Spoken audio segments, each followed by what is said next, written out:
जगातला असा कोणता व्यवसाय किंवा क्षेत्र आहे जिथे कोणताही पूर्वानुभव नसलेला एक सामान्य सफाई कामगार एका अत्यंत उच्च शिक्षित आणि अनुभवी फायनान्स मॅनेजरपेक्षा जास्त संपत्ती कमवू शकतो? म्हणजे तसं पाहायला गेलं तर असं कोणतंच क्षेत्र नाहीये. अगदी बरोबर. कारण जर आपण वैद्यकीय क्षेत्राचा विचार केला तर एखादा सामान्य माणूस शल्यविशारदापेक्षा चांगली शस्त्रक्रिया कधीच करू शकत नाही. नक्कीच नाही. किंवा एखादा साधा क्लार्क कोणत्याही इंजिनियरपेक्षा चांगला पूल बांधू शकत नाही. पण जेव्हा विषय पैसांचा येतो ना, तेव्हा हे शक्य होतं. हो, आणि हे केवळ शक्यच होत नाही, तर इतिहासात याचे प्रत्यक्ष दाखले आहेत. हे असं एकमेव क्षेत्र आहे जिथे पदव्या किंवा तांत्रिक ज्ञान हे नेहमीच यशाची हमी देऊ शकत नाहीत. हो ना. आणि याच एका अत्यंत रंजक आणि विरोधाभासी सत्याने आपण आजच्या या सखोल चर्चेची सुरुवात करणार आहोत. आजची आपली ही चर्चा खूपच रंजक होणार आहे. अगदी. आणि आजचा आपला मुख्य आधार आहे मॉर्गन हाउसेल यांच्या द सायकॉलॉजी ऑफ मनी या पुस्तकातील काही अत्यंत महत्त्वाच्या नोंदी. हो, मागील एका चर्चेत आपण पाहिलं होतं की संपत्ती निर्माण करण्यासाठी बचत किती महत्त्वाची असते. पण आजचं आपलं ध्येय काहीसं वेगळं आहे, म्हणजे अधिक खोल आहे. बरोबर. आज आपण हे शोधणार आहोत की पैशांच्या बाबतीत नेहमी गणिताच्या आधारे घेतलेले निर्णयच योग्य असतात का? हा प्रश्न खूप महत्वाचा आहे. कारण जेव्हा आपण मानवी मेंदू आणि पैशांच्या मानसशास्त्राच्या जगात पाऊल ठेवतो ना, तेव्हा वैद्यकीय निदानासारखी स्पष्टता तिथे उरत नाही. म्हणजे नेमकं कसं? म्हणजे बघा, एक्स-रे काढल्यावर जास्त स्पष्ट दिसतं की हाड मोडलंय की नाही, तशी कोणतीही स्पष्टता आर्थिक निर्णयांमध्ये नसते. इथं चित्र पूर्णपणे धुसर होतं. खरंय. आणि म्हणूनच आजची ही सखोल चर्चा रॅशनल विरुद्ध रिझनेबल या अत्यंत कळीच्या संकल्पनेवर आधारित आहे. म्हणजे केवळ रॅशनल असण्यापेक्षा रिझनेबल असणं कसं जास्त महत्वाचं ठरतं हे आपण पाहणार आहोत. नक्की. आपण मगाशी ज्या सफाई कामगाराचं उदाहरण दिलं ना, ते पुस्तकातल्या रोनाल्ड रीड या व्यक्तीचं आहे. हा माणूस आयुष्यभर एका गॅरेजवर काम करत होता आणि नंतर तो सफाई कामगार म्हणून राहिला. हो, मी वाचलंय हे. पण जेव्हा तो वारला तेव्हा त्याने मागे चक्क 8 दशलक्ष डॉलर्सची संपत्ती सोडली होती. आणि दुसरीकडे रिचर्ड फुस्कोन नावाचा एक हार्वर्ड विद्यापीठातून शिकलेला फायनान्स एक्झिक्युटिव्ह होता. बापरे. हो, आणि त्याने 2008च्या आर्थिक मंदीत स्वतःचं सगळं गमावलं आणि तो पूर्णपणे दिवाळखोर झाला. आता मला सांगा, हे कसं शक्य आहे?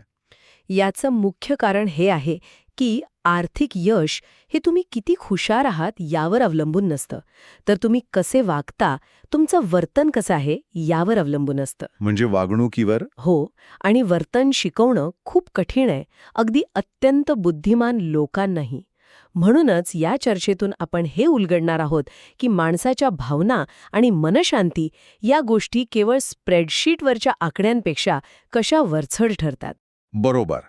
कोणत्याही व्यक्तीला, मग ती गुंतवणुकीच्या जगात नवीन असो वा जुनी, माहितीच्या या ओझ्याखाली न दडपता अचूक निर्णय कसे घ्यावेत याची एक उत्तम दृष्टी यातून मिळेल.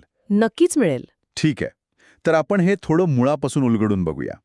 जर संपत्ती निर्माण करणं हे केवळ गणिताचं सूत्र असतं तर आज जगातला प्रत्येक जण जो गणित जाणतो तो श्रीमंत झाला असता.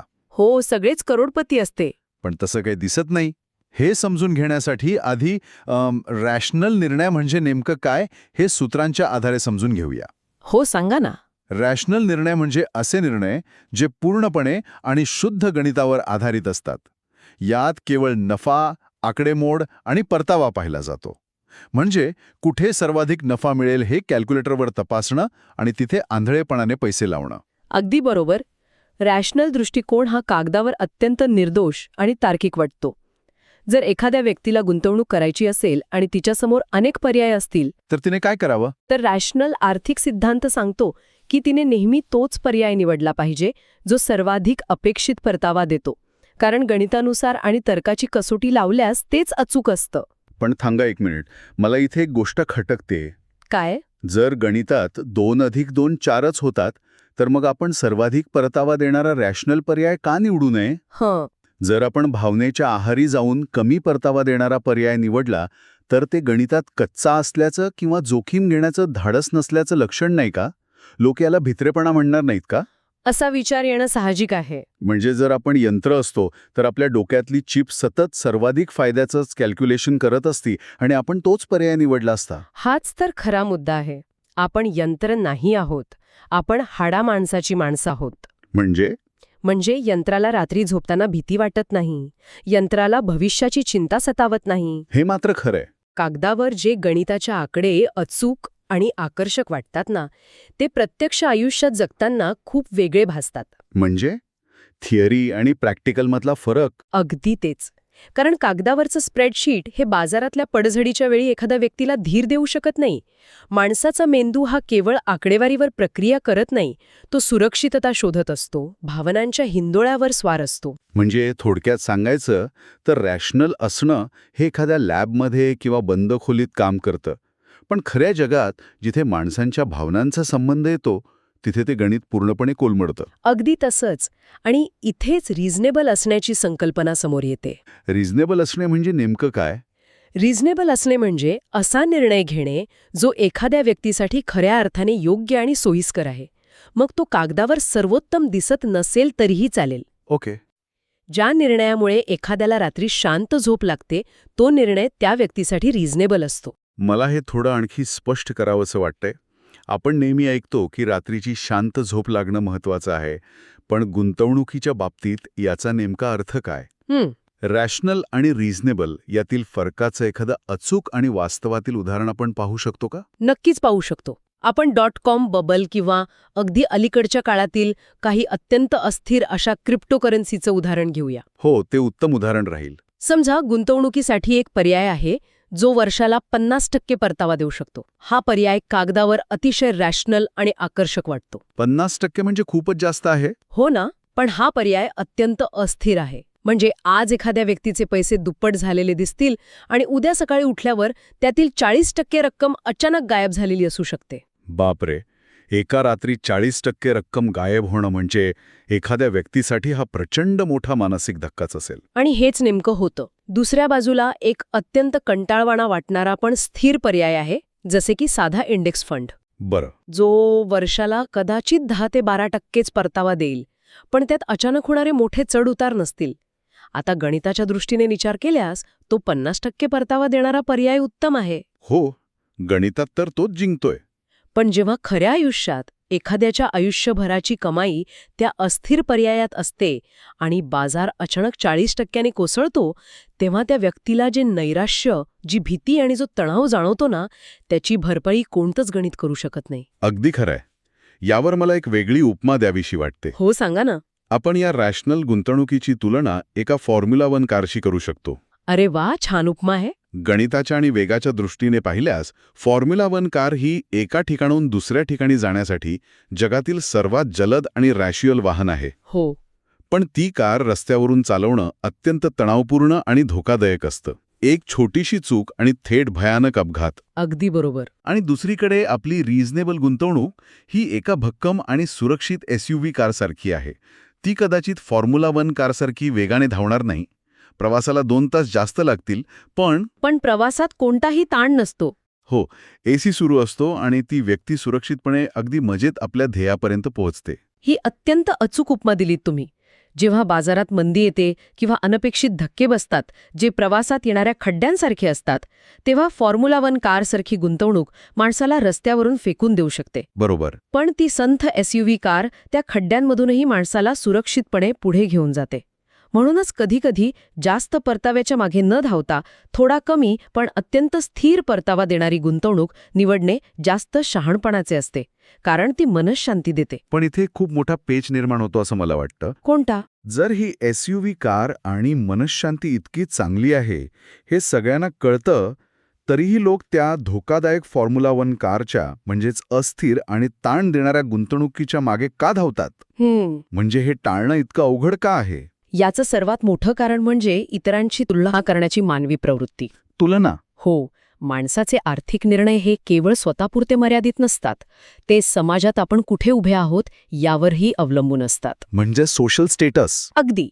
जेव्हा एखादी व्यक्ती अत्यंत संयमाने आणि रिझनेबल मार्गाने आपली गुंतवणूक करत असते, तेव्हा ती प्रक्रिया खूप संथ आणि कंटाळवाणी वाटू शकते. हो, SUV सारखे. आणि त्याचवेळी जर शेजारच्या माणसाने एखाद्या अत्यंत अस्थिर पण वेगाने वाढणाऱ्या पर्यायात पैसे लावून रातोरात नवीन गाडी घेतली तर त्या संयमी व्यक्तीच्या मनात शंका निर्माण होऊ लागतात. अरे हो, आणि हे अगदी स्वाभाविक आहे. जेव्हा शेजारचा माणूस रातोरात श्रीमंत होताना दिसतो तेव्हा स्वतःच्या त्या संथ निर्णयावर ठाम राहणं एखाद्या अग्निदिव्यासारखं वाटत असेल. नक्कीच वाटतं. मनात विचार येतो की मीच तर मूर्खपणा करत नाहीये ना, मी मागे तर पडत नाहीये ना. यालाच आपण फोमो म्हणजेच फिअर ऑफ मिसिंग आउट म्हणतो. बरोबर. हे सगळं इतकं प्रबळ असतं की शहाण्या माणसालाही आपला रिझनेबल मार्ग सोडून त्या धोकादायक शर्यतीत उतरायला भाग पाडतं. आणि हीच ती वेळ असते जेव्हा लोक सर्वात मोठ्या चुका करतात. आपण शेजाऱ्याचं फक्त यश पाहतो, पण त्यामागे त्याने घेतलेली जोखीम, त्याच्या डोक्यावर असलेलं कर्ज किंवा त्याला येणारा ताण आपण पाहत नाही. हे मात्र आपण विसरतोच. प्रत्येकाची आर्थिक परिस्थिती, कुटुंबाच्या गरजा, भूतकाळातील आर्थिक धक्के आणि जोखीम पचवण्याची क्षमता पूर्णपणे वेगळी असते. अगदी 100% खरंय. जो निर्णय त्या शेजाऱ्यासाठी योग्य किंवा रॅशनल असेल तो कदाचित दुसऱ्या एखाद्या व्यक्तीसाठी आर्थिक आणि मानसिकदृष्ट्या खूप घातक ठरू शकतो. स्वतःसाठी जे योग्य आहे तेच करणं महत्वाचं आहे. म्हणजे दुसऱ्याचे कपडे जसे आपल्या अंगावर बसतीलच असं नाही, तसंच गुंतवणुकीचंही आहे. अगदी तसंच. पण मला इथे एक गोष्ट अजूनही खटकतीये. आपण आत्तापर्यंत बोललो की शांत झोप लागणं महत्वाचं आहे, तुलना न करणं महत्वाचं आहे. पण याचा अंतिम संपत्ती निर्मितीशी नेमका काय संबंध आहे? म्हणजे कसा? कारण केवळ शांत बसल्याने पैसे कसे काय वाढतील? या रिझनेबल असण्याच्या प्रक्रियेमागे नक्की कोणतं विज्ञान किंवा गणित दडलं आहे, ज्यामुळे संपत्ती खऱ्या अर्थाने निर्माण होते? खूप छान प्रश्न आहे हा.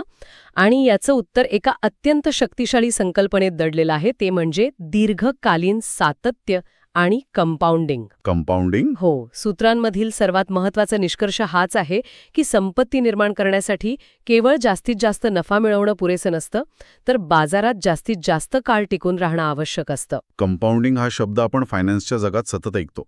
पण हे काम कसं करतं? आणि महत्वाचं म्हणजे रिझनेबल असण्याचा या कंपाऊंडिंगशी कसा थेट संबंध येतो?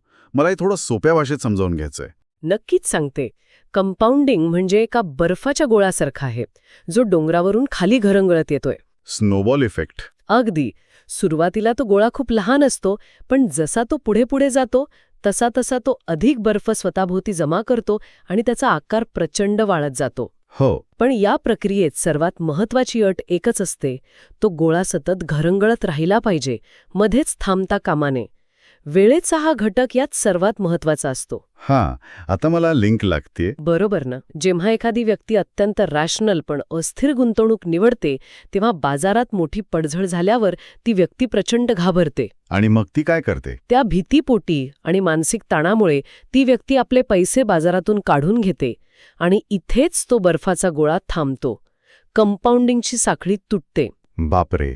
पण जेव्हा एखादी व्यक्ती रिझनेबल पर्याय निवडते, जो कदाचित कमी वेगाने वाढतो पण त्या व्यक्तीला मानसिक शांतता देतो, तेव्हा बाजारात कितीही पडझड झाली तरी ती व्यक्ती घाबरून पळून जात नाही.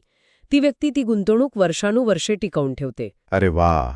म्हणजे रिझनेबल असण्याचा सर्वात मोठा फायदा हा आहे की ते आपल्याला घाबरून पळ काढण्यापासून म्हणजे पॅनिक सेलिंग पासून रोखतं. अगदी बरोबर. जोपर्यंत आपण बाजारात टिकून आहोत तोपर्यंतच ती वाढ शक्य आहे. जर भीती वाटली तर लोक मध्येच खेळ सोडून देतात आणि तिथेच सगळं संपतं. हो. त्यामुळे सर्वोत्तम आर्थिक योजना ती नसते जी कागदावर सर्वाधिक नफा दाखवते, तर ती असते जिच्याशी एखादी व्यक्ती सर्वात कठीण काळातही एकनिष्ठ राहू शकते. अगदी अचूक बोललात. गुंतवणूक ही 100 मीटरची धावण्याची शर्यत नसून ती एक मॅरेथॉन आहे. वेगाने धावून मध्येच दमछाक करून घेण्यापेक्षा संथ पण स्थिर गतीने धावणं शर्यत पूर्ण करण्यासाठी महत्वाचं असतं. क्या बात आहे. खूप छान सांगितलंय. म्हणूनच सूत्रांमधून मिळालेले 4 मुख्य धडे इथे एकत्रितपणे मांडणं आणि ते लक्षात ठेवणं अत्यंत गरजेचं आहे. कोणते आहेत ते 4 धडे? पहिला धडा, केवळ जास्त नफ्याच्या मागे आंधळेपणाने धावू नका. बरोबर. दुसरा धडा, स्वतःच्या मनःशांतीला सर्वाधिक महत्त्व द्या, कारण तीच तुम्हाला टिकवून ठेवेल. नक्कीच. शांत झोप महत्वाची. तिसरा धडा, गुंतवणुकीत दीर्घकालीन सातत्य ठेवा, मध्येच साखळी तोडू नका. म्हणजे तो बर्फाचा गोळा गरंगळत राहू द्या. हो. आणि चौथा धडा, फक्त स्वतःसाठी जो योग्य आणि रिझनेबल असेल तोच निर्णय घ्या, जगासाठी जे रॅशनल असेल त्याच्यामागे धावू नका. या सर्व चर्चेतून एक गोष्ट अत्यंत स्पष्ट होते की संपत्तीची निर्मिती हा गणिताचा खेळ नसून तो मानवी भावनांचा आणि संयमाचा खेळ आहे. 100%. आणि या संयमाची परीक्षा घेणारी गोष्ट नेहमीच घडत असते, जिचा उल्लेख सूत्रांच्या अगदी शेवटी केलेला आहे, ती म्हणजे भविष्यातील अनपेक्षित घटना किंवा सरप्राइजेस. होय, आणि हा अत्यंत महत्वाचा इशारा आहे. इतिहास हा केवळ अशा घटनांची नोंद आहे ज्या यापूर्वी कधी घडल्या नव्हत्या. म्हणजे जसं कोविड आलं होतं तसं. अगदी तेच उदाहरण घ्या. महामार्या, महायुद्धे, अचानक येणारी आर्थिक मंदी, या सर्व गोष्टी कोणत्याही स्प्रेडशीटमध्ये किंवा रॅशनल मॉडेल्समध्ये बसत नाहीत. जग कधीच एका सरळ रेषेत चालत नाही. खरंय. त्यामुळे जर कोणी केवळ रॅशनल गणितावर पूर्णपणे विसंबून राहिलं आणि ऐतिहासिक आकडेवारीच्या आधारे भविष्याची आखणी केली, तर या अनपेक्षित धक्क्यांमुळे त्यांची सगळी योजना पूर्णपणे कोलमडून पडू शकते. कारण रॅशनल मॉडेल्समध्ये सरप्राइजेससाठी कोणतीही जागा नसते.